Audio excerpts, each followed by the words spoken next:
धीरज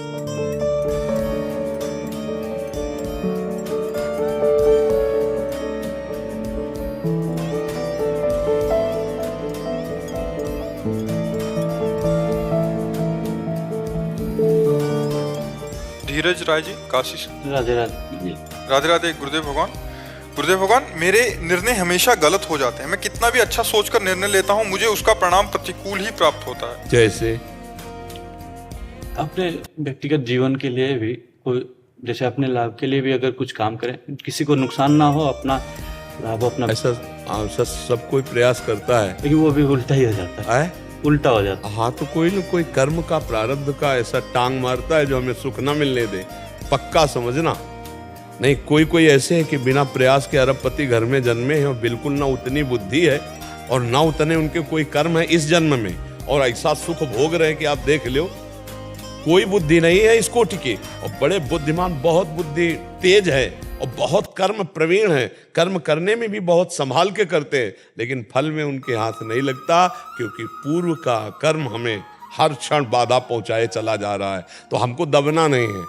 अगर हमको इस जन्म में उन्नति प्राप्त करनी तो भजन जरूर, भजन ही काट सकता है आपके कर्म, और कोई प्रवीणता काम नहीं करेगी।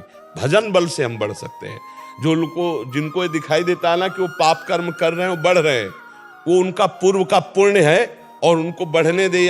और जो अभी पाप कर्म कर रहे हैं, और जब वो पुण्य क्षय होगा और पूर्व का पाप मिलेगा तो विध्वंस हो जाएंगे, पक्का समझ लो और आंख खोल के देख लो। तो दुराचारी, अधर्माचरण करने वाला, पापाचरण करने वाला सरसब्ज दिखाई दे तो ये समझ लेना उसकी अंतिम इच्छा पूर्ति की जा रही है, अब इसका नाश निश्चित है। लेकिन धर्म पूर्वक जो चल रहे हैं वो बहुत कष्ट पा रहे हैं। ये बिल्कुल विश्वास रखें कि हमारे पाप नष्ट हो रहे हैं और मैं आगे उन्नति को प्राप्त होऊंगा। पर धर्म का चलना और भगवान का स्मरण करना ये सतत बनाए रखे, तोड़े ना, तो आज नहीं तो कल जरूर प्राप्त होगा। किसी भी धर्मात्मा के जीवन में देख लो तो उसका जीवन दुखमय मिलेगा, पक्का मिलेगा, और जब परिणाम आएगा तो निहाल हो जाओगे। बस चुप रहो। किसान भी फसल बोता तो 6 महीना लगता है। कि ऐसा नहीं कि गेहूं फेंक दिया दूसरे दिन वो 50 बोरा वहां से गेहूं ले आया, ऐसा नहीं है। वो जब 4-5 महीने सेवा करता है, तब जब फसल तब वो 50 बोरा, 1 बोरा फेंका तो 50 बोरा वहां से लाता है। तो ये सत्कर्म, भगवान नाम जब, भले अवनति आज हो रही, लेकिन आपको शांति रहेगी, आपका चित्त प्रसन्न रहेगा और आप डिप्रेशन में नहीं जाएंगे। आगे आपकी उन्नति निश्चित होगी, ये विश्वास कर लीजिए, पक्का विश्वास कर लीजिए। जो धर्म से चलता है वो एक दिन उन्नति को प्राप्त होता है। जैसे सुदामा जी, तो एक दिन सुदामापुरी बनी कि नहीं? एक दिन था कि घर में लौट के जब आते तो पत्नी पूछती कुछ लाए क्या? बोले कुछ नहीं मिला। तो तुलसी दल जो भोग में अर्पित करती, वही 3-4 हिस्सों में करके जब कई दिन हो गए तो उन्होंने कहा कि हम तो जी सकती हैं, आप जी सकते हैं, लेकिन ये बच्चे नहीं जी सकते। कैसे? वो श्री कृष्ण श्री कृष्ण श्री कृष्ण श्री कृष्ण, कृष्ण कृष्ण करते रहते हो ऐसा। तो एक दिन भगवान ऐसे प्रसाद पा रहे थे, भोगारोग रहे थे, तो ऐसे प्रथम कवर ही ऐसे करके ऐसे हो गए। तो रुक्मिणी जी ने कहा ये स्थिति आपकी तब होती जब कोई भक्त दुखी होता है। कौन भक्त दुखी? तो उनका, मेरे एक मित्र हैं बचपन के सुदामा जी, कई दिन हो गए आज उनके घर में भोजन नहीं। बोले प्रभु आपका मित्र भोजन नहीं, आप इशारा करो त्रिभुवन की राज्य लक्ष्मी, क्योंकि माँ लक्ष्मी का अवतार है रुक्मिणी जी। बोले इशारा तो तब करे ना जब उसके अंदर इच्छा हो, उसके अंदर इच्छा ही नहीं। तो रुक्मिणी जी ने कहा प्रभु अब हम नहीं सह सकती, आप जाओ और इच्छा जागृत करो। तो उनका उसके हृदय में तो नहीं जागृत कर सकता। सुदामा इतना निष्काम भक्त है, उसके हृदय में इच्छा जागृत नहीं कर सकता, उनकी पत्नी के हृदय में इच्छा जागृत कर सकता। तो भगवान एक भिक्षुक के रूप में गए, कहा भिक्षाम दे। तो अतिथि धर्म का ज्ञान रखने वाली सुदामा जी की पत्नी निकली और उन्होंने कहा कि मैं आपको भिक्षा नहीं दे सकती, क्योंकि मेरे यहाँ एक संतान हुई है जिससे मैं अपवित्र हूँ। एक जनना सोच होता है, एक मरना सोच होता है। तो मेरे यहाँ जनना सोच है, मैं तुम्हें भिक्षा नहीं। तो बोले मैं 10 दिन बाद आ जाऊंगा। बोले फिर भी नहीं दे पाऊंगी। क्यों? क्योंकि जो हमारी अपवित्रता वो दूर होने वाली नहीं। बोले ऐसा क्या? बोले स्पष्ट बताऊं, दरिद्रता रूपी संतान को हमने जन्म दिया है। दरिद्रता अर्थात मेरे पास कुछ नहीं कि मैं आपको दे दूं। तो बोले सुना है तुम्हारे पति द्वारिकाधीश के मित्र हैं, क्या तुम्हें पता नहीं है? कभी याद दिलाना, अगर एक बार द्वारिका चले गए तो निहाल हो जाएंगे स्वयं भगवान। और भगवान जब उनकी पत्नी आई तो उन्होंने कहा, सुना है आपके मित्र श्री कृष्ण द्वारिकाधीश है? बोले हाँ। तो बोले आप जाओ ना, अगर वो आपकी ऐसी दशा देखेंगे ना तो कुछ ना कुछ तो व्यवस्था कर। बोले कभी नहीं जाऊंगा, व्यवस्था के लिए मैं कभी नहीं जा सकता। तो उनका मिलने तो जा सकते हो? बोले हम मिलने जा सकते हैं, पर समस्या है अपने मित्र से मिले या गुरु से मिले जाके, या अपनी कन्या के यहाँ जाए तो कुछ न कुछ होना चाहिए। तो हमारे दोस्त के लिए कुछ, तो वहां क्या था, एक पड़ोसन के आ गई तो उसने चावल के पछोरने वाले जो आगे तंदुल होते टूटे हुए, हाँ वो दिए। तो वो भी फटे कपड़े में लेकर के भगवान के लिए भेंट, और द्वारिका। और हालत ये थी कि बिवाई पैरों में फटी हुई, फटा कपड़ा, और मित्र कौन है? द्वारिकाधीश। आप देख लो जरा कैसी धर्म की परीक्षा होती है। भगवान के कान में जे ही पड़ा कि सुदामा जी मिलने आए, तो ऐसे भागे कि पूछो मत। सबके होश उड़ गए कि ब्रह्मा जी और शंकर जी यहाँ आते हैं तो उनको भी इंतजार करना पड़ता है, लेकिन एक शब्द सुना सुदामा जी आए तो बावरे होकर भगवान भाग पड़े, और ऐसे जाकर हृदय से लगे और रुक्मिणी जी के पलंग में आकर भगवान ने बैठा ला रुक्मिणी जी को, और आप स्वयं चरण धोए भगवान की। देखो भक्त के चरण, पग चापू और सेज बिछाऊं, नौकर बनूं हजाम, हाकू बैल बनो गडवारो, बिना तनख्वाह रथवान, यही तो मेरे मन में ठड़ी भगत मेरे मुकुटमणि। और भगवान के अश्रु प्रवाहित हो रहे सुदामा जी की दशा देखकर। बार बार चेहरे की तरफ देखते हैं, बार बार चरणों की। सुदामा जी के अश्रु चल रहे कि करुणा निधान, अखिल कोटि ब्रह्मांड नय के कौन सी लीला कर रहे हो। रुक्मिणी जी जल डाल रहे हैं, भगवान चरण पखार रहे हैं। 2-4 दिन आराम से रहे। सुदामा जी ने कहा प्रभु चलें? बोले हाँ। सुदामा जी मन ही मन हंस रहे कि कह रही थी चले जाओ, कुछ व्यवस्था कर देंगे। हमारे श्री कृष्ण इतने निरपेक्ष है कि जानते इस दरिद्र ब्राह्मण को कुछ दे देंगे तो मेरा भजन भूल जाएगा, इसलिए कितने कृपालु है। अच्छा प्रभु, तो बोले जो ये कपड़े नए वाले हैं ना, इनको रख दो, नहीं रास्ते में कोई चोर परेशान करेंगे, अपने पुराने पहन लो। तो रामा जी ने पहन लिया कि बहुत कृपालु, उनको कोई निरपेक्ष है वो। भगवान ऐसे चल रहे लीला में, कहा इधर से चले जाना। सुदामा जी को लगा था कि 2-4 असरफियां होंगी तो 2-4-10 दिन के लिए अन्न आदि, इधर से चले जाना, जाके आप इधर से मुड़ जाना तो जल्दी पहुंच जाएंगे। बोले प्रभु आपकी कृपा, बिल्कुल सहज में पहुंच जाएंगे। मतलब कुछ नहीं दिया, कुछ नहीं। भगवान ने सुदामा जी को तंदुल निकाल नहीं रहे थे, जबरदस्ती छील कर पाए, और सुदामा जी को कुछ नहीं दिया। प्रगट में सुदामा जी बहुत प्रसन्न हो रहे हैं कि मेरे श्री कृष्ण परम कृपालु हैं, क्योंकि उन्होंने माया या कोई भोग इसलिए नहीं दिया कि हमारा चित्त प्रभु किसी और कहीं न जाए। ऐसे मगन होते वहां पहुंचे, दृष्टि गई कि हमारा नगर तो इसी क्षेत्र में था, ये तो पूरी द्वारिकापुरी है। पूछा लोगों से तो बोले एक हमारे सुदामा जी थे, उन्हीं की सुदामापुरी है। जब देखा पत्नी आरती करने आ रही, आप जैसी द्वारिकापुरी वैसी सुदामापुरी की रचना हो गई। ये हर भक्त के जीवन में होता है, पर डिगना नहीं चाहिए, मतलब कमजोर नहीं पड़ना चाहिए। तो हम कह रहे हैं आज तुम्हारा समय कमजोर है, लेकिन आज का जो तुम बीजारोपण कर रहे हो धर्म का, भजन का, ये जब फलेगा तब आप निहाल हो जाओगे। इसलिए सबको हम ये शिक्षा दे रहे हैं कि कभी घबराओ मत, आज की परिस्थिति देखकर टूटो मत, तुम्हारा मंगल निश्चित होगा। Colonel A.K. सुगंधी जी, राधे राधे। राधे राधे महाराज जी। महाराज जी, मेरे पुत्र को असाध्य रोग है, इस हेतु मैं कुछ समय से अन्य मंत्रों का जाप कर रहा हूँ और कुछ रक्षा स्तोत्रों का पाठ करता। पिछले कुछ समय से आपके मन से गुरु स्वीकार कर लिया है और राधा नाम में रुचि जगी है। महाराज जी, क्या मैं आगे भी इन मंत्रों का जाप जारी रखूं या सिर्फ राधा नाम जाप करना ही कल्याणकारी होगा? एक कल्याणकारी और भगवत प्राप्ति तो समर्थ है राधा नाम, और यदि हमारी रुचि है तो हम जप सकते हैं। और असाध्य रोगों की निवृत्ति के लिए अब हमें पता नहीं को कितने पाप का कौन सा परिणाम उदय हुआ, और उसका कितना मंत्र होगा अव्यक्त है, हमें पता नहीं ना। इसलिए थोड़ा मंत्र जपें और फिर परिणाम हमको अनुकूल न दिखाई दे तो हमें अश्रद्धा नहीं करनी है, क्योंकि हमको उसके उस कर्म का पता नहीं ना। जीव अनंत जन्मों में क्या क्या कर्म किए, कितने कितने पाप किए हैं, अब वो किस संयोग से आपका किस पुत्र बना है। अब भगवान की कृपा हुई कि आपका पुत्र बना है आकर के, तो आप उसके लिए जो भागवतिक भाव कर रहे हैं, ये कृपा है भगवान की। नहीं ऐसे भी पिता का पुत्र हो सकता था जो अनादर कर देता, जो उसकी ऐसी स्थिति में उसका साथ ना देता। तो कम से कम भगवान ने आपको उसका पिता बनाया कि आप भागवतिक दान कर रहे हैं, नाम जप करके मंत्र। पर आपके लिए हम ये कह रहे हैं कि उसकी सुधार ना होने पर अश्रद्धा न करना, क्योंकि कितना है इसका पता नहीं है, उसका प्रारब्ध कितना है और हमारा जाप कितना है। जब सकामता में आते हैं तब उसका अनुष्ठान पूरा करना होता है। जैसे उसका पाप है 100 ग्राम और हमारा भजन है 1 ग्राम, तो लाभ हमको दिखाई नहीं देगा, यद्यपि लाभ हुआ है। 1 ग्राम उसका पाप कम हुआ है, पर हमें लाभ नहीं मिलेगा। जैसे कई दिन के हम भूखे हों और 1 कवल पावें, तो हमारी भूख में 1 कवल जाकर कम तो किया, लेकिन हमें अनुभव में नहीं आएगा। जब तक वो हम आधा पेट नहीं होंगे तब तक मुझे अनुभव नहीं आया। आधा पेट होने पर लगा हाँ अब स्वाद आएगा। ऐसे ही अगर हमारा पाप इतनी सीमा का और उसी सीमा का भजन, तो तत्काल परिवर्तन शुरू हो जाएगा।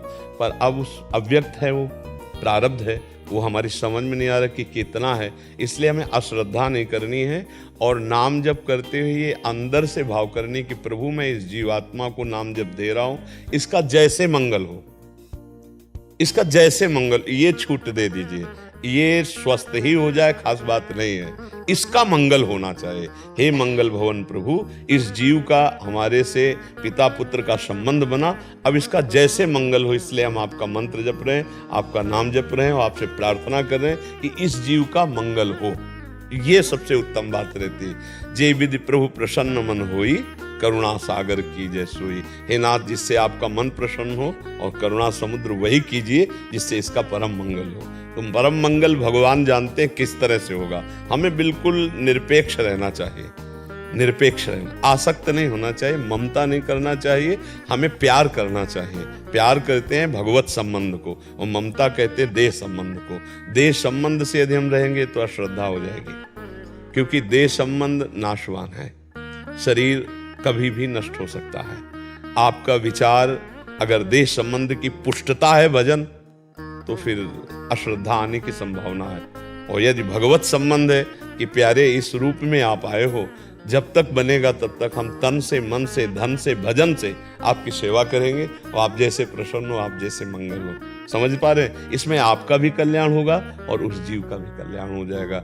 जो अल्प बुद्धि वाले लोग भक्ति मार्ग में जहाँ कदम रखते हो, सत्संग सही ना मिल पाया, तो फिर उनकी अश्रद्धा हो जाती है कि हमको इतने दिन करते हुआ दुख पर दुख आता जा रहा है, प्रतिकूलता आती जा रही, भक्ति से क्या मिला? तुम्हारी पीछे की फसल अब भोगनी पड़ रही और ये फसल तुम्हारी नवीन है जो आगे तुम्हें आनंद देने वाली। इस पर अश्रद्धा मत करो। वर्तमान के जो बोए हुए सदाचरण है, जो सद चिंतन है, जो सद भक्ति है, ये कभी व्यर्थ नहीं हो सकती। जब असद आचरण, पापाचरण व्यर्थ नहीं हुए, वो भोगने पड़ रहे, तो सदाचरण व्यर्थ कैसे हो जाएंगे? तो हमको और सदाचरण बढ़ाना चाहिए। पर अल्पज्ञता के कारण, पूरा ज्ञान ना होने के कारण वो लोग भक्ति से विमुख हो जाते हैं, फिर भटक जाते हैं, फिर अन्य कार्यों में लग जाते हैं, फिर वो कई तरह से मतलब परेशान। जैसे हमने कहा कि किसी भी भूत प्रेत आदि की किसी की ताकत नहीं है कि आपको कष्ट दे सके, जब तक आपका कर्म आपको कष्ट देने के लिए लागू नहीं होगा। और जब कर्म लागू हो गया, अब वो भूत बन के लागू होता है, या एक्सीडेंट बन जाता है, या रोग बन जाता है, या पिटाई करवा देता है, या दुश्मनी बन जाता है, या षड्यंत्र बन जाता है। आप बिल्कुल निर्दोष हो पर आपको दंड मिलेगा वर्तमान में, क्योंकि पूर्व का कर्म लागू हो गया है। ये सब बातें अज्ञानी को समझ में नहीं आती। उसने तर्क रखा, अज्ञान में तर्क उठता है ना कि अब जैसे किसी ने किसी को मारा, आप कह रहे हैं प्रारब्ध है, तो ऐसे तो अन्याय बढ़ता चला जाएगा। नहीं नहीं नहीं, ईश्वर से शासित है। नहीं, आतंक अब तक सबको मिटा देता। आप विचार करो, जितने उनके हाथ से मरने हैं, विनाश लीला भी तो भगवान की है। जैसे सृजन लीला है, पालन लीला है, तो विनाश लीला है। तो विनाश लीला का डिपार्टमेंट है। विनाश लीला के लिए इंतजाम रखा है प्रभु का, नहीं रखा है इंतजाम? विनाश लीला के ही तो हैं, असाध्य रोग, नाना प्रकार की जो कष्ट की प्रवृत्तियां हैं। अब देखो एक आया था विनाश लीला का कोरोना, अब हर देश में लाखों को डलगा दिया, ले डलगा दिया। अब उसको कैसे रोक सकते हो तुम? अब आया विनाश लीला का प्रारब्ध, तो उसे एक रोग आया और पूर्व ऐसे मुश्किलें कोई बचा होगा? हाँ, प्रकृति का हर दंड शरीर को भोगना पड़ता है, जो जो हमने कर्म किए हैं। देखो इसी प्रकृति में कर्म का परिणाम भोगने के लिए हमारा शरीर रचा गया है। अब इसमें जब हम चाहते हैं कि दुख कभी ना आवे, तो दुख देखो आ रहा है जबरदस्ती, हमें भोगना पड़ा। इसका मतलब मेरा कोई कर्म है। कोई ऐसे दुख नहीं दे सकता प्यारे, कभी नहीं दे सकता। हमारा कर्म ही उसकी बुद्धि में बैठता है, जाकर वही दुख हमें देता है। तो अब कर्म का नाश करना बड़ा कठिन होता है। कर्म हो जाना ये तो सहज होता है, लेकिन उसका नाश करना बड़ा कठिन होता है। एक कर्म, जैसे लोग कहते हैं कि इतना कष्ट भोगना पड़ेगा, भैया एक कर्म का फल। आप अभी यहाँ किसी के जान से मारने की चेष्टा कीजिए या किसी के साथ गलत आचरण करने की चेष्टा कीजिए। अब उसका होगा कि डंडा चलेगा पुलिस का, थाने जाओगे, हथकड़ी पड़ेगी, मुकदमा चलेगा, साल 6 महीना जितने दिन, फिर सजा होगी।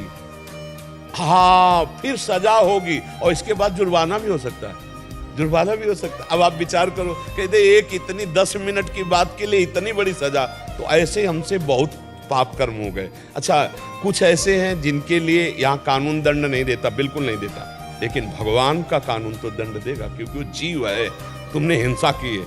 हर जीव के कर्म का फल भोगना पड़ता है, तुम जो हिंसा कर रहे हो। तो अब वो जब जीव का कर्म उनके ऊपर लागू होगा, कोई छूट थोड़ी है कि तुम्हारे लिए छूट है। जब लागू होगा तब भोगना पड़ेगा, और जब भोगना पड़ता है तब फिर आदमी कहता है कि क्या वो नहीं सुन रहा है? वो इसलिए नहीं सुन रहा है, कहीं विधान नहीं है किसी को कष्ट दे करके आप सुखी हो जाएं, ऐसा कहीं इस विधान नहीं। अगर ऐसा विधान है तो विधान ही नहीं है, किसी को कष्ट देकर सुखी होना नहीं है। तो अब वो जीव ने पूर्व में क्या कर्म किया है, अब अपने को तो पता नहीं। हाँ, सौभाग्य उसका ये है कि हम मनुष्य जन्म मिला, और दुर्भाग्य है कि उसका पाप कर्म उसको रोग के रूप में या मानसिक पीड़ा के रूप में किसी भी तरह आ सकता है। अब हमें सौभाग्य और मिल जाए कि हमें भगवत भक्त के घर में जन्म मिल जाए, और वो भजनानंदी हो, वो सब संभाल देगा, भजन से सब संभल जाएगा। और कई ऐसे लोग तड़पते तड़पते जीवन व्यतीत करते, जैसे ऐसे गर्मी है, फुटपाथ में बैठे 1-1 रुपया मांग रहे, शरीर काम नहीं कर रहा, क्या क्या अव्यवस्था। और एक है कि उनको पता ही नहीं कि गर्मी है इस कोटि की। वातानुकूलित कक्ष से निकले, वातानुकूलित गाड़ी में बैठे, वातानुकूलित ऑफिस में बैठे, वहां से निकले, उनको पता ही नहीं कि गर्मी क्या चीज है, खान पान सब। और एक है कि तसला रखे हुए भीषण धूप में, आप सोचो ना। तो जीवन की जो ये सब बातें देखी जाती है, उनमें कर्म प्रधानता होती है। हमें चाहिए भगवान नाम जप करके हम सारे कर्मों को विध्वंस करें और महान परमात्मा को प्राप्त करें। मनुष्य जीवन का ये परम लाभ है। विवेक जी, महाराष्ट्र। राधे राधे जी। महाराज जी, भगवत प्राप्ति के लिए ज्ञान का होना आवश्यक है क्या? भगवत प्राप्ति में ज्ञान से हमें क्या क्या भगवत प्राप्ति के मार्ग में चलने से तीनों अपने आप हो जाते हैं। जब हमारे हृदय में श्री भगवान के चरणों की भक्ति का प्रादुर्भाव होता है, तो हमारे हृदय में वैराग्य और ज्ञान अपने आप होने लगता है। ज्ञान, वैराग्य, भक्ति तीनों मिश्रण चलते हैं, और जब फिर आगे बढ़ते हैं तो उनका अलग अलग मार्ग हो जाता है।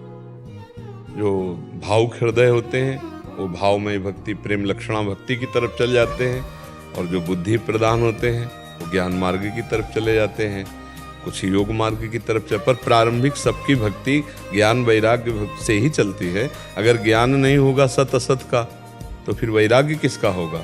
और जब वैराग्य नहीं होगा तो राग में फंसा हुआ संसार की भक्ति करेगा, भोगों की भक्ति करेगा, शरीर, व्यक्ति, वस्तु, स्थान, इसी का चिंतन होगा। सोच पा रहे? ज्ञान तो अत्यंत आवश्यक है।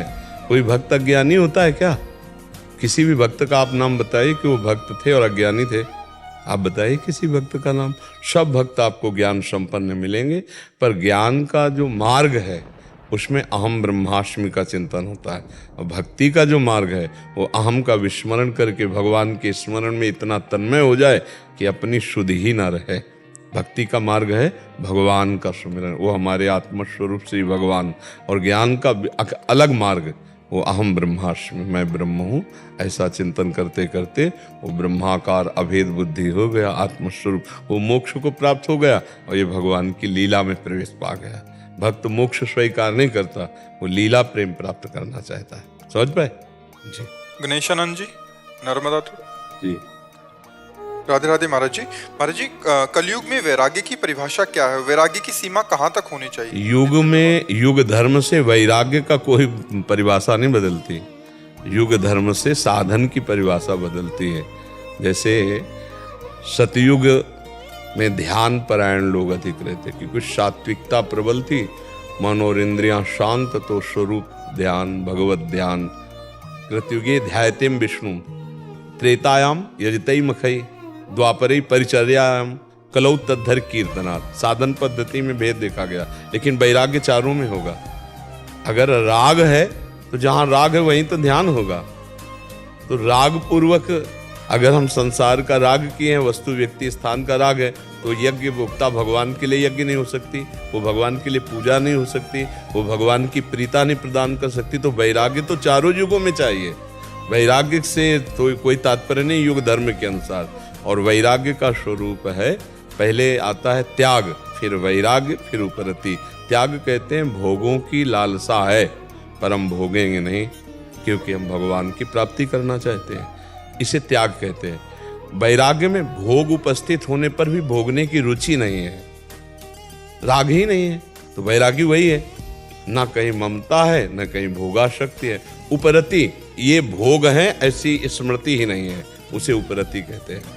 तो वैराग्य तो हर साधक को हर युग में चाहिए, पर साधना का भाव बदल जाता है। जैसे अब इस समय है तो ध्यान योग नहीं लग पाएगा, क्योंकि मन बहुत मलिन है, वायुमंडल, खान पान, व्यवहार, कैसे ध्यान लग पाए? अब देखो, जिनके पास मोबाइल है वो ध्यान कर सकते हैं?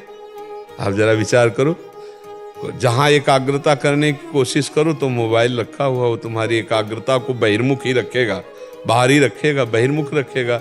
अच्छा, 5-10 मिनट हुए, अपने आप मन कहेगा खोल के देखो किसी का मैसेज तो नहीं है, किसी का कोई इमरजेंसी कॉल तो नहीं है। अब वो मतलब बहिर्मुख बनाए रखेगा। हमें लगता है आजकल कोई बिरला ही होगा जो मोबाइल न रखता हो, नहीं, बहुत अच्छे साधक, कृपा पात्रजन ऐसे हैं, सैकड़ों हैं जो नहीं रखते हैं, पर कोई बिरला ही नहीं रखता होगा। और दूसरी बात, खान पान इतना मलिन हो चुका है, आप मलिन ना करें तो भी मलिन हो चुका है।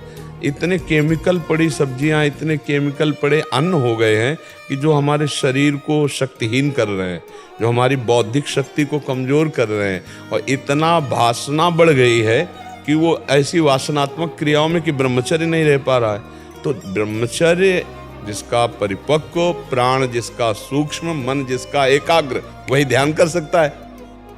अच्छा, अब दूसरा, जैसे त्रेता में यज्ञ, तो अब यज्ञ के लिए शुद्ध घी, हविष्यान, शुद्ध ब्राह्मणत्व से ब्रह्म ऋषि युक्त तो मंत्रों का ज्ञान, और ऐसा यज्ञ की भगवान नारायण को तृप्त कर दे, असंभव नहीं। यज्ञ पूरी होना, हविष्यान पवित्र अन्न मिलना, खाद डाले बिना कुछ पैदा ही नहीं हो रहा है। खाद केमिकल ही तो है, अशुद्ध केमिकल ही तो है, और वही जड़ों में जाकर उसको तो यज्ञ सिद्ध होना मुश्किल है। अगर हम पूजा करना चाहें तो पूजा के पदार्थ हमें शुद्ध मिलना मुश्किल। तो अब एक बात रह गई, कलौ तद्धरि कीर्तना, भगवान के गुण का कीर्तन, भगवान की लीला का कीर्तन, भगवान का नाम जप। देखो, श्री तुकाराम जी ने भगवान के गुण नाम कीर्तन के बल से सदैव भगवत धाम प्राप्त किया। नामदेव जी, बड़े बड़े महापुरुषों ने भगवान के नाम गुण कीर्तन से, कलयुग केवल नाम आधारा, सुमिर सुमिर नर। पर वैराग्य इसमें भी चाहिए। अब भोगों से आप राग करेंगे, मनमानी आचरण करेंगे तो भगवान नाम जप पाएंगे क्या? पापवंत कर सहज स्वभाव, भजन मोरते भाव न काऊ। जो पाप करता रहता है उसका भजन में मन ही नहीं लगता, और पाप की समय बाहुल्यता है, कोई जानता ही नहीं है कि पाप से हटना चाहिए। वैराग्य तो चारों युगों में समान है, लेकिन साधन का भेद हो सकता है। साधन का भेद ये कि जैसे कलयुग में न यज्ञ हो सकती है, और न ध्यान सिद्ध हो सकता है, और न विशाल पूजा हो सकती है पवित्र। इसमें एक ही बात है, भगवान का नाम गुणगान करो, भगवान का नाम जप करो, और नाम के ही ध्यान में रहो, और जितना कर्तव्य है वो पवित्र आचरणों के द्वारा पूर्ण करो, भगवत पूजा मान के, तो भगवत प्राप्ति निश्चित है। एक ऐसा, जैसे कभी भजन करने बैठते तो एकांत में बैठते हैं ना तो बहुत मन व्याकुल होता है और रोने लगता है। तो मन व्याकुल होता है, अगर प्रभु के लिए रोने लगता है तो अच्छा, अगर विषय के चिंतन में जाता है तो हमें क्या परेशानी, कोई परेशानी नहीं। हम नाम जप कर रहे हैं, वो लौट के हमारे पास ही आएगा, हमारे बिना उसका अस्तित्व नहीं, हम उसको दस्तखत नहीं करेंगे भोग के लिए, तो व्याकुल होकर शांत हो जाएगा और पवित्र हो जाएगा। जैसे जैसे मन जलता है वैसे वैसे पवित्र होता है, समझ रहे? हाँ, शांत। अगर भगवान के लिए अश्रु आ रहे हैं तो बड़ी कृपा है, उसको आप प्रकट मत कीजिए, उसको अंतर में रखिए, ठीक है? अंशुल जी नई दिल्ली से। राधे राधे। राधे राधे महाराज जी, आपके चरणों में कोटि कोटि प्रणाम। महाराज जी, कर्म प्रधान है या भक्ति, और अगर किसी एक को चुनना हो तो किसको प्राथमिकता दें? आपने दो जो कहा वो दो हैं ही नहीं, एक ही है। जैसे पूरी सृष्टि श्री भगवान की है, आप जानते हैं, ये बात तो सुना होगा, पूरी सृष्टि भगवान की है ना, इतना आस्तिकता तो भाव आपको पता है, और आपके अंदर भी भगवान की शक्ति है, आपको पता है। आप जो संचलित हो रहे हैं, आपका जो जीवन देख पा रहे हैं, सुन पा रहे हैं, बोल पा रहे हैं, आपके अंदर जो चैतन्यता है वो श्री भगवान की है। आप ये मानते हैं? मानते कि नहीं? आपका ये ढांचा आपका नहीं है। आप तो अपना, अगर आपको कहा जाए कि आप कौन हैं तो आपके ध्यान में यही आएगा, ढांचा, और ये आप है नहीं। इतना भी मानते हैं आप तो यही मानते हैं कि मैं यही, मानते हैं ना? फिर भी इसके अंदर भगवान की शक्ति है, ऐसा तो सुना होगा, जाना होगा, कुछ न कुछ तो भाव इसका है ही है। इसके अंदर आप हैं, और आप कौन हैं? भगवान की शक्ति है, भगवान के अंश है, ये आप मानते हैं? ठीक है। पूरी सृष्टि भगवान की और आप भगवान के, तो अब जो कर्म होंगे वो किसके लिए होंगे? भगवान के लिए होंगे। यही बात तुमको दिमाग में अपने बैठा लेनी, तो हर कर्म भगवान की पूजा हो जाएगी। हर कर्म भगवान, भगवान कह रहे हैं, ये तो सर्वाणि कर्माणि मयि सन्न्यस्य मत्पराः, जो मेरे परायण होकर मेरे को सारे कर्म समर्पित कर देते हैं, तो वो भक्ति बन जाता है, वो भगवान की प्राप्ति का हेतु बन जाता है। आप व्यापार कर रहे हो, आप किसानी कर रहे हो, आप नौकरी कर रहे हो, लेकिन श्री भगवान के लिए कर रहे हो और धर्म पूर्वक कर रहे हो। जब श्री भगवान के लिए हम जैसे रसोई बनाते हैं तो बड़ी पवित्रता रखते हैं ना, ऐसे हम पवित्र कर्म करेंगे। हम अधिकारी हैं तो धर्म पूर्वक चलेंगे, अधर्म का पैसा नहीं लेंगे, और किसी के प्रभाव से हम अधर्म का कार्य नहीं करेंगे, वही कर्म पूजा बन गया। भक्ति और कर्म अंतर नहीं है। जब हम अपने लिए कर्म करते हैं, स्वार्थ पूर्ति के लिए कर्म करते हैं, तब वो कर्म हो जाता है और बंधन कारक होता है। और जब हम शास्त्र सम्मत कर्म करते हैं तो वो पुण्य बन जाता है, और जब हम शास्त्र विरुद्ध कर्म करते हैं तो पाप निषिद्ध कर्म बन जाता है, और जब हम भगवान के लिए करते हैं तो भक्ति बन जाता है। समझ रहे ना? तो हमारा कर्म ही भक्ति हो गई।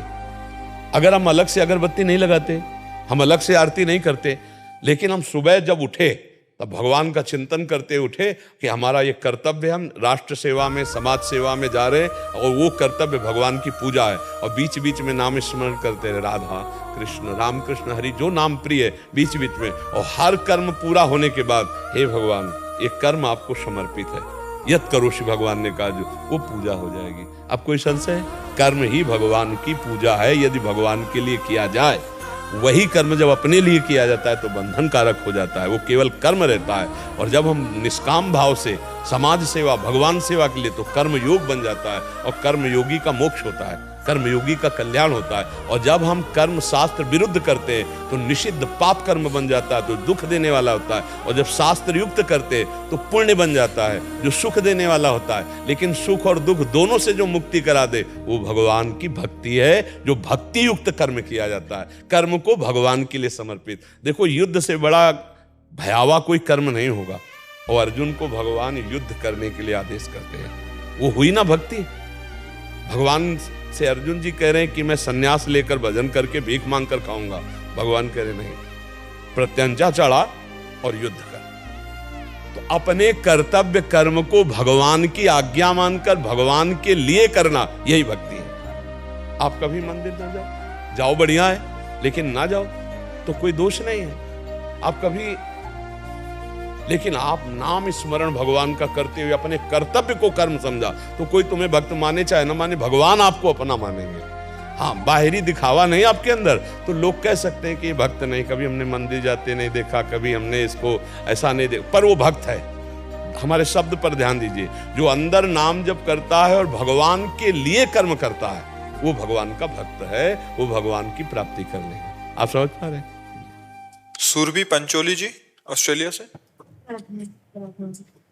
जय श्री राधे महाराज जी। महाराज जी, सबसे पहले मैं आपका आभार व्यक्त करना चाहती हूँ क्योंकि आपके सत्संग के द्वारा मुझे पूज्य भाई श्री और पूज्य बाबा जी का राधा बाबा जी का परिचय मिला। इनके अति दिव्य परिचय ने मेरे जीवन की दिशा ही बदल दी। बहुत बहुत धन्यवाद महाराज जी। मेरा प्रश्न है कि अहम और अहंकार में क्या अंतर है और अहम का नाश कैसे? देखो, शुद्ध अहम ब्रह्म में है। शुद्ध जो मैं है, अहम का मतलब मैं, वो ब्रह्म में है।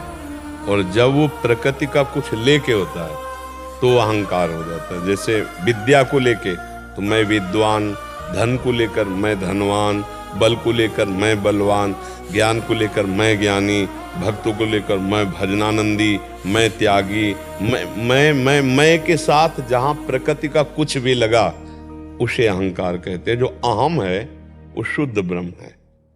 अहम जिसके आगे कुछ जुड़ा ना हो, और जिसके आगे कुछ जुड़ा होता है वो अहंकार होता है। आप समझ पा रहे? अहंकार का मतलब है कुछ भी प्रकृति का जुड़ जाना। प्रकृति जनित जो भी जोड़ के बोला जाएगा मैं के साथ, वो अहंकार है। और शुद्ध मैं जो जिसके आगे कुछ जुड़ा नहीं है वो भगवान है, वो ब्रह्म स्वरूप है। मैं ही मैं था, मैं ही मैं रहूंगा, मैं ही मैं हूं, ऐसा भगवान श्री कृष्ण। तो मैं ब्रह्म है, अहम ब्रह्मास्मि, अहम ब्रह्म है। तो मैं के साथ जो जुड़ गया वो अहंकार कहलाता है। कविंद्र सिंह जी। राधे राधे। राधे राधे गुरुदेव, आपके चरणों में दंडवत प्रणाम। गुरुदेव, आपकी श्रीमुख की वाणी ने हमारे जीवन की दिशा और दशा दोनों ही परिवर्तित कर दिया। इसके लिए आपको किन शब्दों से धन्यवाद करूं, मेरे पास शब्द नहीं। सिल बात जैसे आपने भी कहा और आपने भी कहा, धन्यवाद तो उस परमात्मा का है जिसने हमें और आप सबको अपने मार्ग में लगाया है। धन्यवाद के पात्र हम नहीं हैं, धन्यवाद के पात्र प्रभु हैं, जिन्होंने हम जैसे अधमों को लेकर के अपने मार्ग में लगाया, अपनी योग्यता दी, अपनी बातें बुलवाई। वो उनकी बात, वो जो आपका परिवर्तन हो रहा है प्रभु से हो रहा है। आप तक जो बातें पहुंचकर आपका परिवर्तन कर रही, वो मेरी बातें नहीं, वो प्रभु की बातें हैं। हाँ, शरीर ये दिखाई दे रहा है और अंदर जो बोल रहा है वो परमात्मा बोल रहा है, वही बता रहा है, वही समझा रहा है, वही आपका परिवर्तन कर रहा है। तो हम तुम सबके धन्यवाद महामहिमा में पूजनी श्री भगवान हैं, प्रभु हैं, हम नहीं हैं, किंचन मात्र हम नहीं हैं। वो ऐसे कर दे चाबी तो अभी बोलना बंद हो जाए, समझ खराब हो जाए। चाबी सही घुमाए हैं तो सही चल रहा खिलौना, और अगर चाबी हटा ले तो अभी ठप हो जाए खिलौना। तो अगर ये खिलौना कह के हम बहुत बढ़िया नाच लेते हैं तो उसको भ्रम है, चाबी ना भरे तो नाच नहीं सकता है। ऐसे ही करें करावें आप सब, जने बढ़ाई दे। आप वो परमात्मा, वो प्रभु आप ही कर रहे हैं। निमित्त बना लेते हैं, कभी प्रेमानंद को निमित्त बना लिया, कभी कोई नामधारी को निमित्त बना दिया, बना निमित्त देते हैं और करते केवल आप ही हैं, आप ही परमात्मा ही करते। सच्ची मानो भैया, जो बुलवा रहे हैं वो बोल रहा है, जो करवा रहे हैं वो हो रहा है, जो दिखवा रहे हैं वो देख रहा है, जो समझवा रहे हैं वो समझ रहा है। उसके सिवा कुछ नहीं हो रहा। ये इधर की बात कह रहा हूं। आपकी क्या समझ है भगवान आपको जाने, लेकिन इधर की क्या समझ है? इधर सारी समझ केवल हरि है, केवल प्रभु हैं। वही समझ बन के बैठे, वही वाणी से बुलवा रहे, वही सारी। तो हमें लगता है कि पर्दे को आप देखकर कहते धन्यवाद, लेकिन धन्यवाद का पात्र है पर्दे के पीछे जो काम कर रहा है। पर्दे में आप किसी को धन्यवाद दे तो गलत जगह धन्यवाद गया। पर्दे के पीछे देखो, धन्यवाद के पात्र पर्दा नहीं है, इसके पीछे जो छुपा हुआ तत्व है वो हरि है, वो भगवान है, वही सब कर रहा है और वही आपके भी हृदय में बैठा हुआ है। पर हम देह भाव का होने के कारण समझ नहीं पा रहे हैं। वही धन्यवाद का पात्र है। हम सबके धन्यवाद को वहीं समर्पित करते हैं, क्योंकि वहीं से धन्यवाद की बात निकलती है। नहीं, जैसे आप वैसे हम भी वैसे अधम जीव हैं। उन्होंने घसीटा, अपने चरणों में लगाया और जैसे लगाए हैं उसी का आपको लाभ मिल रहा है, वही आपको लाभ दे रहे हैं।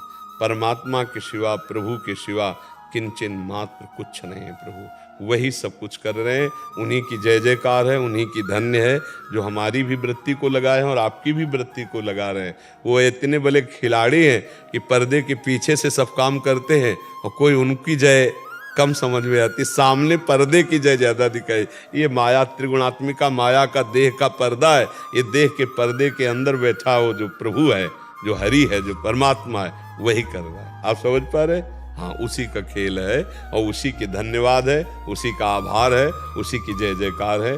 हम सब तिनके हैं, उनके तिनके हैं।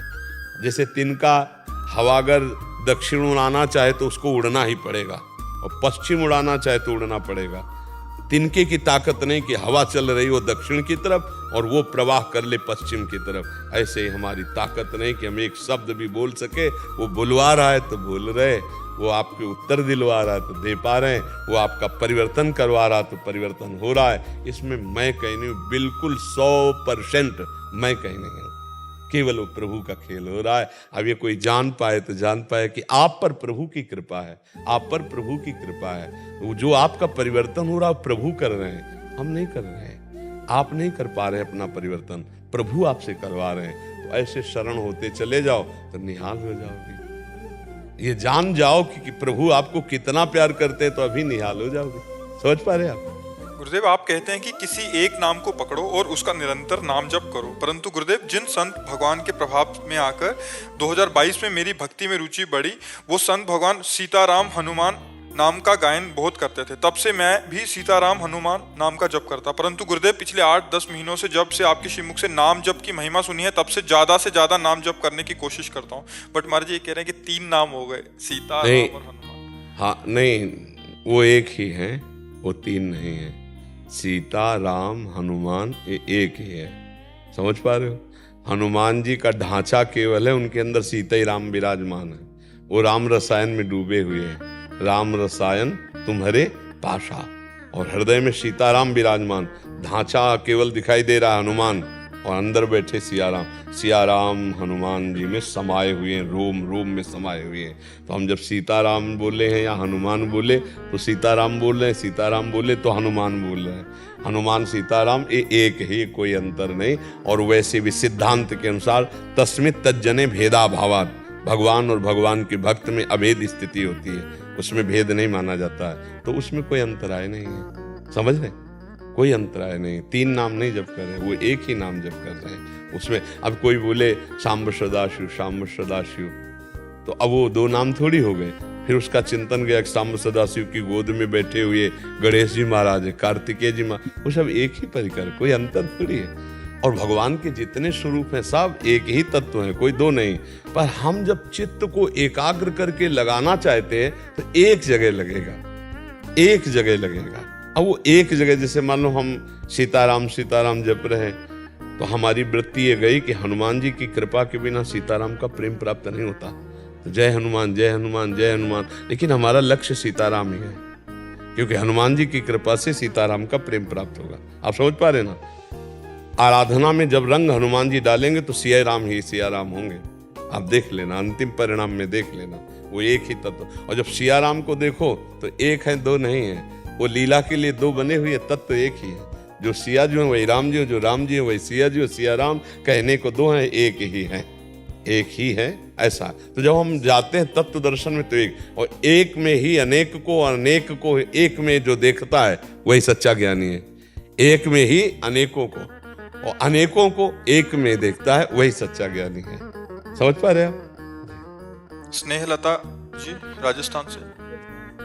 राधा वल्लभ श्री हरिवंश महाराज जी, जब भी कोई मेरी निंदा करता है तब मैं आपके कहे अनुसार उसे कुछ नहीं कहती, उसके साथ सामान्य व्यवहार करती हूँ। किंतु जब भी वो इंसान सामने आता है मुझे वो सब बातें याद आ जाती हैं, और इस तरह मैं चाह के भी उसे दिल से माफ नहीं कर पा रही। हाँ, वैसे निंदा करने वाला बहुत बढ़िया मित्र है, साधो निंदक मित्र हमारा। देखो, हमें भारी चोट पहुंचे, शरीर में पीड़ा महीनों सहनी पड़े, वो अच्छा कि एक आदमी निंदा करके वो सारे पाप नष्ट कर दे बिना भोगे। कितना बढ़िया वो आदमी है। जो हमारी निंदा करता है वो हमारे अशुभों को, प्रारब्ध को नष्ट करता है। अगर हम ये बात देखें तो हमें निंदक को प्रणाम करना चाहिए। जैसे वो सामने आता है तो वो बात, तो चूंकि आप समझ नहीं पा रहे हो इसीलिए आपको दिमाग में बैठ गया कि हमारा निंदा करने वाला, हमको दुख देने वाला है, हमारा बुरा चाहने वाला है। अगर ये उल्टी बात हट जाए और सही बातें आ जाए कि ये निंदा करके हमारे पापों का नाश करने वाला कितना महान हमारा हितैषी है कि हमारी निंदा करके हमारे पापों का नाश कर, तो हमारा प्रणाम करने का मन होगा। इसीलिए चरणदास जी ने लिखा है कि हमारा निंदा जो करे वो स्वस्थ रहे, क्योंकि स्वस्थ रहेगा तभी तो निंदा करेगा, और निंदा करके वो हमको पवित्र कर रहा है। कबीरदास जी ने कहा निंदक नियरे राखिए आंगन कुटी छवाए, ज्यादा दूर मत रखो उसको, नजदीक ही हो तो और बढ़िया है, क्योंकि बिना साबुन बिना पानी निर्मल करे स्वभाव। वो हमारे अंतःकरण को निर्मल कर रहा है हमारी निंदा करके। हमें तो लगता है निंदा करने वाला बहुत अच्छा है, हम कोई गलती ना करें। देखो गलती पे निंदा होना वो निषेध है, कि जैसे आप पाप कर रहे हो फिर निंदा हो रही तब तो वो निषेध है। हमारी कोई गलती नहीं फिर कोई निंदा करे तो प्रसन्न होना चाहिए कि हमारे पापों का नाश करने वाला है। जो हमें भोगने पड़ते वो कितना कृपालु है, अपनी जबान से निंदा करके हमारे पाप नष्ट कर रहा है। हमें तो लगता है कि प्रणाम करना चाहिए, जब निंदक सामने पड़े तो प्रणाम करना चाहिए, क्योंकि सच्चाई तो ऐसी है, जो हमको प्रणाम करता है, जो हमारी बड़ाई करता है, हमारे पुण्य ले जाता है और हमें खुशी होती है। हम लोग ठगाने में खुशी अपने को, काम क्रोध लोभ मोह मद मत्सर्य ठग रहे हैं, हम राजी हैं। मान बड़ाई प्रशंसा ये हम ठग रहे हैं, हम राजी हैं, और वो हमें दे रहा है। हमारे पुण्य बढ़ रहे हैं, हमारे पाप नष्ट हो रहे हैं। जब कोई हमारी निंदा करता है, तिरस्कार करता है, अपमान करता है, तो देखो हम लाभ नहीं ले पा रहे हैं, और सत्संगी लाभ ले जाता है। जहां सामने निंदक दिखाई दे तो प्रणाम करो मन से। अब आपको इसलिए प्रणाम करना नहीं आता कि हमारा बुरा चाहता है, इसने हमारी निंदा की, हमें नीचा दिखाना चाहता है, ये अंदर बैठ गया तो देखते ही जलन पैदा हो जाती है। अगर ये आ जाए कि हे निंदक भगवान, आप निंदा करके हमें परम पावन कर रहे हो, पवित्र कर रहे हो, आपकी जय हो, आप स्वस्थ होकर खूब निंदा करो, बढ़िया आनंद आने लगे। पर नाम जप करो तो ये सामर्थ्य आ जाएगी, बुद्धि पवित्र होने लगेगी।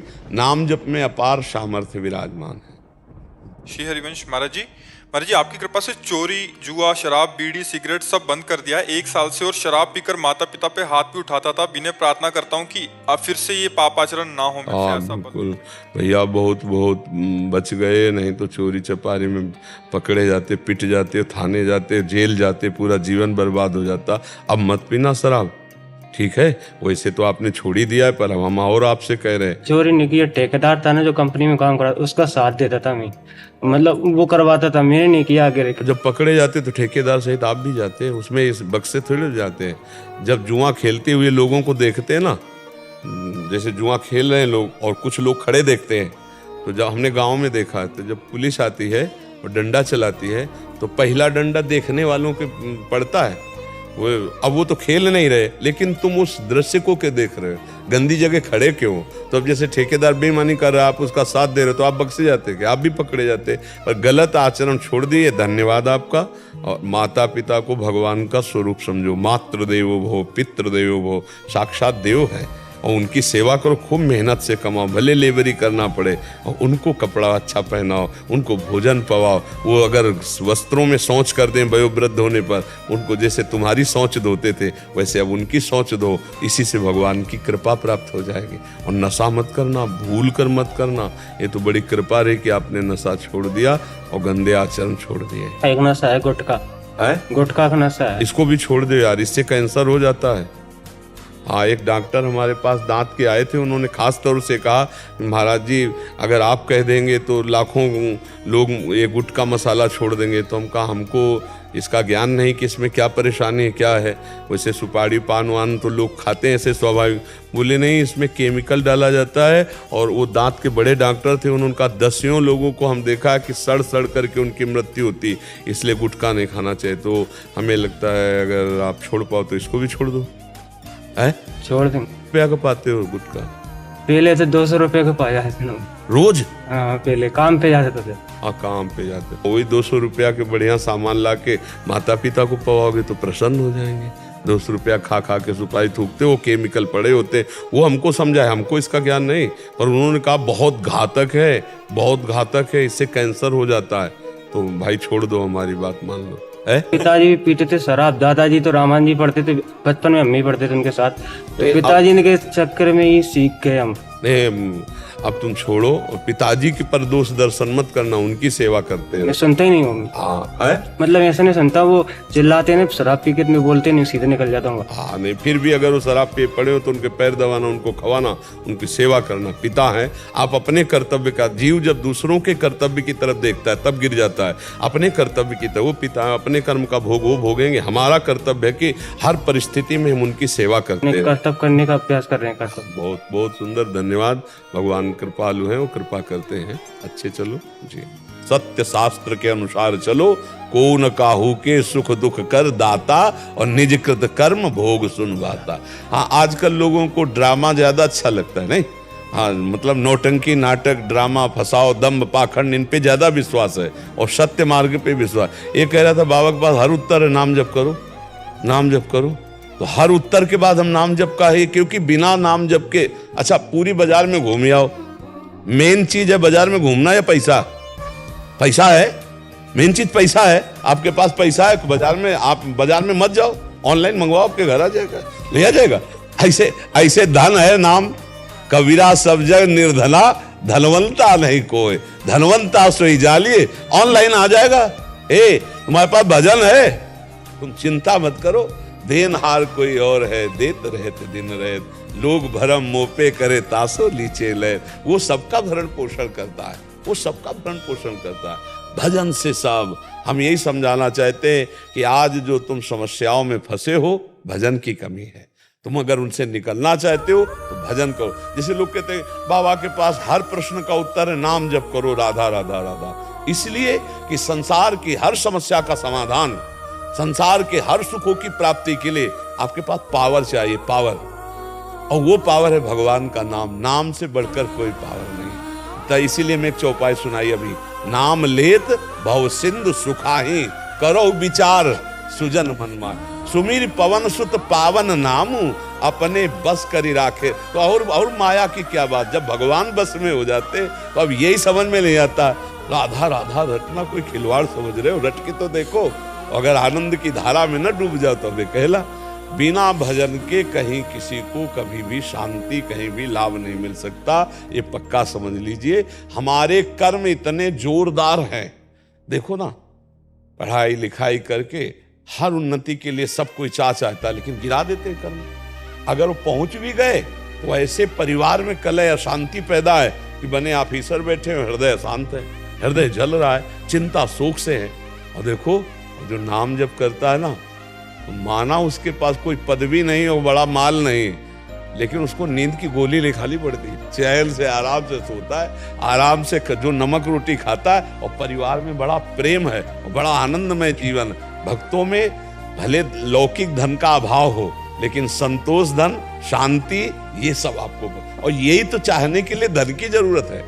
बोले शांति मिल जाए, चैन से हम जीना सीख जाएं, इसीलिए तो हम चाहते हैं धन। लेकिन भगवान का भजन नहीं होगा तो धन शांति नहीं दे सकता। देखो कैसे कैसे कितना कितना धन है, पर शांत है क्या?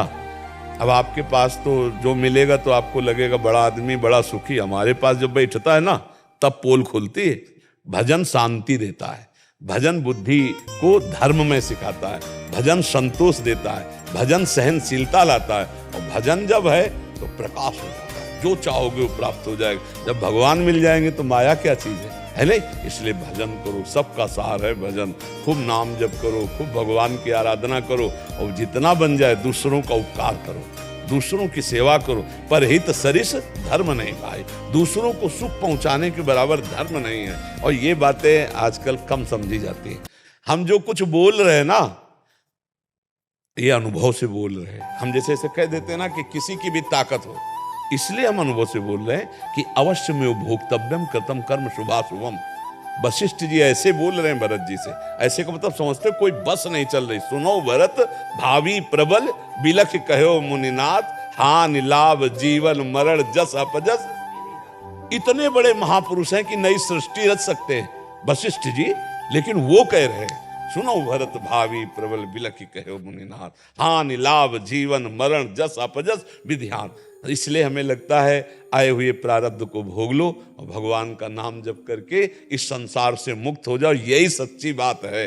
भगवान ही हमारे सारे दुखों की दवा है, दूसरा कोई नहीं है कि हमारे दुखों को मिटा दे। नौटंकी नाटक पाखंड चाहे जितना करके देख लो, चाहे जितना करके देख लो, कहीं लाभ नहीं। भैया अगर ऐसा होने लगता छू से तो पूरा विश्व सुखी हो जाता, नहीं हो जाता?